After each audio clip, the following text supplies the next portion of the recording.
이제 1월 또 둘째 주 일요법회를 시작하겠습니다. 저희가 이제 일요법회를 한 지도 이제 거의 2년이 다 돼가는 것 같습니다. 직지 강의는 한 1년 조금 넘었는데, 일요법회는 거의 이제 한 2년 가까이 되어가는 것 같습니다. 근데 이 시간이 왔다 갔다, 이 자리에 왔다 갔다고 해서 갑자기 무언가 이렇게 변하는 건 아니지만, 그래도 이렇게 법회에 참석을 해야겠다라고 마음을 내는 것, 그리고 이 절에 와야겠다라고 마음을 내서 그런 마음으로 절에 와서 참배를 하고 기도 예불을 하고 또 법문을 듣고 이렇게 가는 것만으로도 최소한 이 시간만큼은 여러분들이 아마 선업을 지으셨을 거예요. 다 여러분들의 무의식 속에 다 기억이 돼. 그래서 여러분들이 언젠가 어떤 상황이 됐을 때, 어떤 경험을 할 때 자기도 모르게 무의식 중에 과거의 기억들이 불현듯 딸려서 올라와요. 우리가 소환시킨다고 하는데, 근데 부정적인 경험을 많이 하신 분들은 부정적인 기억을 더 많이 소환시킬 것이고, 또 선업, 긍정적인 것을 더 많이 경험하신 분들은 긍정적인 기억들이 더 이렇게 소환되겠죠. 아무튼 이런 시간들이 쌓이다 보면은 여러분들의 업을 좀 더 그런 작은 순간들이 모여서 커다란 우리의 어떤 업의 큰 방향을 결정하는데, 이 시간들이 모이다 보면 언젠가는 또 우리의 그 업의 방향이 어떤 큰 눈에 띄게 이렇게 달라지는 그런 시간을 우리가 맞이하게 될 겁니다. 이 부처님 당시에요, 부처님이 기원정사에 계실 때인데, 이제 젊은 스님들이 부처님한테 찾아와서 수행을 이제 하고 싶다. 저희 이제 수행을 하고 싶은데 어떤 수행을 하면 좋겠습니까? 라고 물었어요. 그래서 부처님이 이러이러한 수행을 하면 이제 금방 수행이 잘 될 것이다. 그래서 부처님에게 수행 주제를 받고 이 스님들이 인적이 드문 숲에 들어가서 이제 열심히 수행을 하게 됩니다. 그래서 정말 발심을 해서 진지하게 심도 있게 집중적으로 이렇게 수행을 하다 보니까 어느 순간 마음이 고요해지고 마음이 평화로워졌어. 그러니까 마음에 어떤 생각이 일어나지도 않고 마음이 지극히 고요하고 지극히 차분해. 근데 깨어 있어서 모든 게 다 이렇게 다 들리고 느껴져. 다 들리고 느껴지나 마음이 너무 아주 깨끗한 거울처럼 너무 이렇게 깨끗해져서 한 생각이 일어나지가 않아. 그래서 이 스님들이 우리가 열심히 수행을 해서 드디어 우리 마음속에 번뇌가, 티끌이, 때가 다 사라졌구나. 그래서 부처님한테 얼른 가서 우리가 지금 이러한 경지를 얻었으니까 부처님한테 가서 인가를 받아야겠다. 그래서 이제 부처님이 계신 기원정사로 이 스님들이 가게 됩니다. 근데 부처님이 기원정사에 계시면서 멀리서 다 알고 계셨어. 이 스님들이 수행을 해서 지금 어떤 상태가 됐는데, 그걸 나한테 이렇게 잘했는지 못했는지 점검을 받기 위해서 나한테 오고 있구나. 그래서 옆에 시자를 들고 있는 안한 스님에게 그랬어요. 곧 있으면 젊은 스님들이 나를 찾아올 거다. 나를 만나러 찾아올 건데, 나를 만나게 하지 말고 저 옆에 화장터로 보내라. 가서 화장터에 가가지고 반나절만 있게 거기 가서 있다 오라고 시켜라. 그 스님들이 지금 나를 만나봤자 아무 의미가 없다고. 그래서 이제 시간이 지나 보니까 부처님 말씀대로 그 스님들이 부처님을 만나겠다고 찾아왔어. 그래서 아는 스님이 지금 부처님께서 스님들이 오시면 저 옆에 화장터에 가서 잠시 머무르다 오라고 그렇게 지시를 내렸습니다. 이 스님들은 그래, 부처님께서 무슨 뜻이 있겠지라고 그렇게 생각하고 화장터로 갔어요. 화장터에 가가지고 이제 이렇게 앉아서 명상을 하는데, 그 전에 숲속에 앉아서 명상할 때는 아무 생각도 안 떠오르고 지극히 맑고 고요하고 막 평화로운 상태에서 막 수행이 잘 됐는데, 앞에 화장하고 있는 그 모습을 보고 여러 가지 그 시신들이 쭉 있잖아요. 화장하는 모습들, 불에 타고 있는 시신들, 그 화장하기 위해서 이렇게 대기하고 있는 시체들을 이렇게 보다 보니까 별의별 생각들이 다 오른 거야. 무섭기도 하고, 뭐 역겹기도 하고, 뭐 하여튼 이 별의별 생각이 나지. 그러니까 그 스님들이 그런 경계를 만나기 전에는 자기들이 도를 깨달아서 아라한인 줄 알았어. 아무런 생각이 안 일어나니까 내가 드디어 우리가 아라한이 됐구나. 근데 이 우리 속에 깊게 자리를 잡고 있는 그 잠재적인 번뇌들은 평상시 겉으로 드러나지 않아요. 여러분들도 지금 이 자리에 앉아 계시지만 지금은 화를 안 내고 계시죠? 지금 화를 안 내고 계시니까 화가 사라진 거예요? 아니죠. 때를 만나면, 어떤 조건을 만나면 자기도 모르게 버럭 화를 내고, 자기도 모르게 버럭 욕심을 내고, 자기도 모르게 버럭 욕망의 마음이 일어나게 돼요. 이게 겉으로 드러나지 않는다고 해서 그게 사라진 것도 아니고, 겉으로 드러나지 않는다 해서 우리가 수행을 잘한 것은 아니다. 일어나지 않은 거와 완전히 뿌리가 제거된 것은 별개의 문제예요.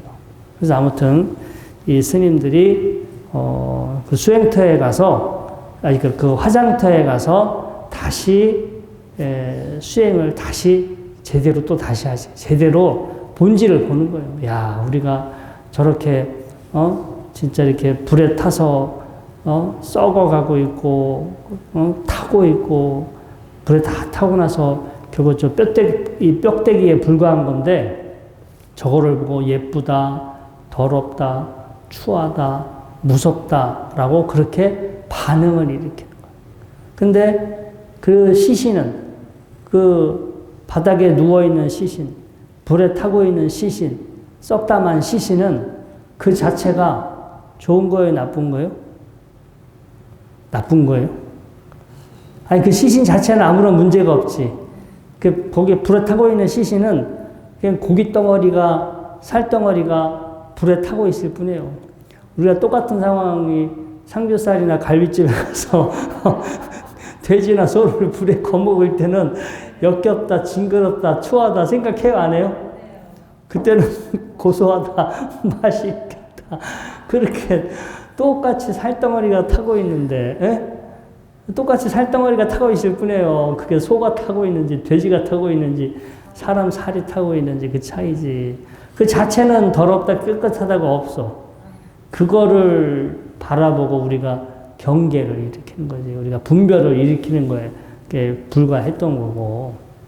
그래서 수행을 하다 보면 우리가 가끔씩 수행을 하다 보면 정말 나한테 번뇌가 일어나지 않고 내 마음이 편안하고 내 마음이 평화로워지는 것을 종종 경험할 수 있어요. 그런데 그런 경험을 안 하는 것보다는 훨씬 더 난데, 그런 상태가 공부를 잘했고 내가 어떤 경지에 올랐다 이렇게 착각하면 안 된다는 거예요. 하나의 일시적인 상황인 거예요. 일시적으로 그런 심리 상태가 만들어진 거지. 계속해서 존재하는 게 아니에요. 그래서 우리 수행은 무언가를 얻어가는 것이 아니라 버려가는 거고, 우리가 풀려나는 거야. 우리가 잘못 알아서 집착하고 있는 거. 아까 그 시신이 불에 타고 있는 거, 똑같은, 돼지나, 그 소를 불에 바베큐를 할 때는 그런 생각을 안 할 거 아니에요. 똑같이 살덩어리가 불에 타고 있지만, 어떻게 바라보느냐에 따라서 나한테 일어난 반응일 뿐이고, 그래서 사실은 알고 보면 허망한 거죠. 그 본질이 따로 정해져 있는 게 아니라 다 우리가 마음속에 일으킨 거고, 그건 나도 아니고, 그건 내 것도 아니고, 뭐가 본질이 있는 것이 아니다라고 지혜롭게 내가 어떤 마음의 상태가 되었던 간에, 내가 무엇을 경험하고 있던 간에 그 지혜롭게 그 상황을 바라보고 거기에서 묶이지 않고 거기서 이렇게 얽매이지 않고 벗어나는 거가 수행의 목적이지, 뭔가 좋은 상태, 즐거운 상태, 편안한 상태가 수행이 되는 건 아니다. 사람들은 요즘 우리나라에서도 그런 곳이 많아요. 뭐 어떤 마음 상태를 체험하면 당신은 수행의 몇 단계다.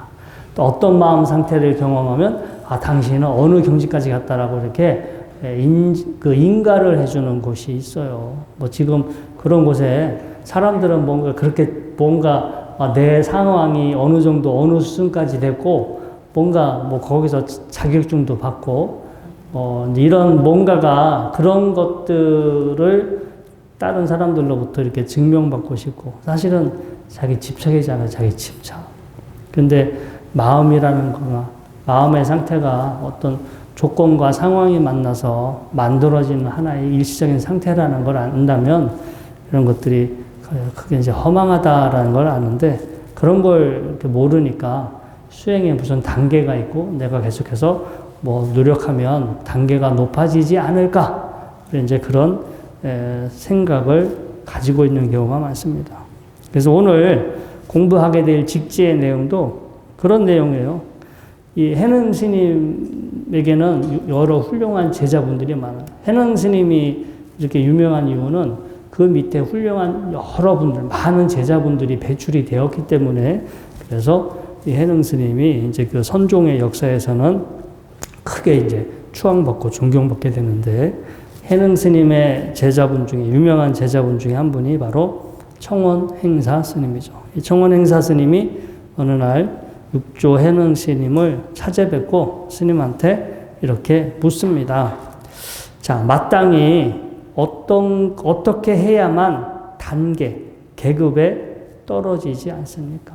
보통 우리가 수행하게 되면 뭐 내가 수다원가를 얻었다, 내가 사다원가를 얻었다, 뭐 내가 무슨 과를 얻었다, 내가 뭐 보살의 몇 단계 지혜를 얻었다, 뭐 보살 10지 뭐 이런 단계들이 있잖아요. 그래서 뭐 내가 견성했다, 사람들이 뭐 깨달았다, 내가 어느 단계에 이르렀다 하는데, 그런 단계나 구분에 빠지지 않으려면 어떻게 해야 합니까? 라고 해능 스님에게 물었어요.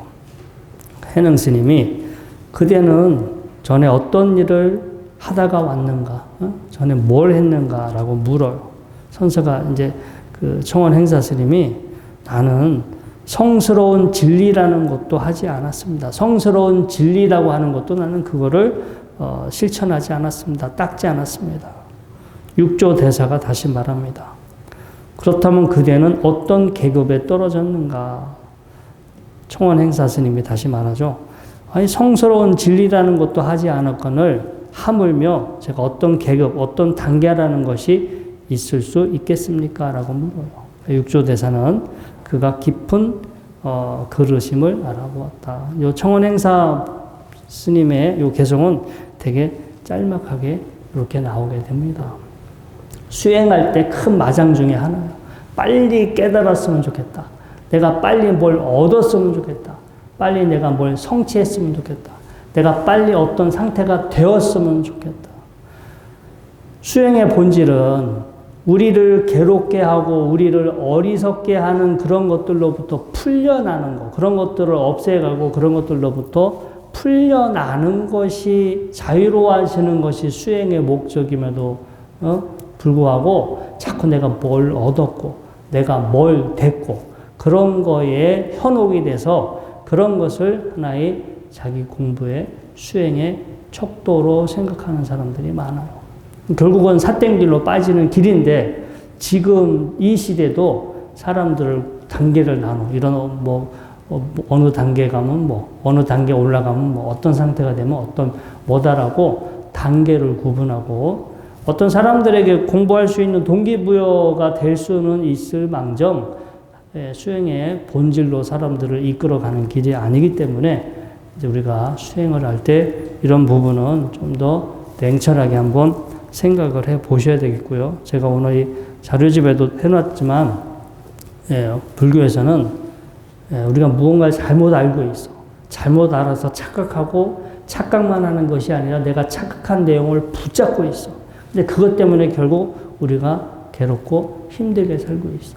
잘못 알고 있는 거, 그리고 그걸 올바로 알고 내가 붙잡고 있는 걸 놓아버린다면 그만큼 우리 마음이 자유로워질 수 있고 훨씬 더 가볍게 세상을 살아갈 수 있는데 우리 스스로가 우리 자신을 그렇게 가두고 있다는 것을 먼저 우리가 기도나 수행을 통해서 자기를 올바로 좀 바라보는 눈을 키워서 이제 그런 식으로 우리가 좀 지혜롭게 행복하게 살아가는 것이 절에 다니면서 공부를 하신 분들이 가야 할 길이 아닌가라고 생각을 해보고요. 오늘 이 청원 행사의 스님의 어떤 가르침을 통해서 우리 수행이 앞으로 어떻게 가야 하는지 한번 생각해 보는 시간이 되었으면 좋겠습니다. 자, 오늘 본문은 이것으로 마치도록 하겠습니다.